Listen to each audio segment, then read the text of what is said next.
Hello guys, তো আজকে সবার ইচ্ছা মাটন খাবে, তাই জন্য আমি সবার প্রথমে রেডি হয়ে ব্রেকফাস্ট করে নিচ্ছি সকালের। আর এটা খেয়ে আমি যাব আজকে মাংস আনতে। খাওয়া দাওয়া কমপ্লিট করে আমি আর সুযোগটা বেরিয়ে পড়লাম অটো ধরে। এখন যাচ্ছি আমরা সিঙ্গাপুর 4 রাস্তায়। আর এসে দেখো সিগন্যাল কিন্তু নেই। তারপরে সিগন্যাল ক্রস করে চলে এলাম আমরা এই সিঙ্গাপুর 4 রাস্তা। আর এখানে হচ্ছে সেই দোকানের নাম ইয়াদগার মাটন। তারপরে এখান থেকে নিয়ে নিলাম এই যে মাটন। এবার যাব আমরা চিকেন কিনতে, কারণ বৌদি খায় না মাটন। তারপরে অটো ধরে চলে এলাম চিকেন আনতে। আর আমরা রাস্তাটা পার করার পরে একটা জিনিস আমি ফলো করলাম, এই যে দেখো বাইরে মাছ রাখা রয়েছে।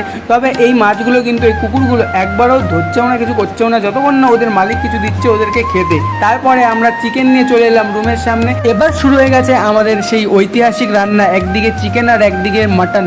আমি বাইরের থেকে ওদেরকে ভালো করে দেখিয়ে নিলাম, একদিকে মহারানী আর একদিকে মহারাজা শুরু হয়ে গেছে। এখন দেখো এই যে মাটনটা রান্না করছে ধীরে সুস্থে, যাতে ভালো করে সিদ্ধ হয়। আর এদিকে দেখো দুটোই এখন কমপ্লিট হয়ে এসছে প্রায়। তো তারপরে বৌদি একটু জল দিয়ে দিল। আর এখন বৌদির রান্না কমপ্লিট, আর আমাদেরও খাসির মাংস কমপ্লিট। এখন আমি এক পিস মাটন খাই। তোমাদের সঙ্গে দেখা হচ্ছে নেক্সট ভিডিওতে। Tata bye.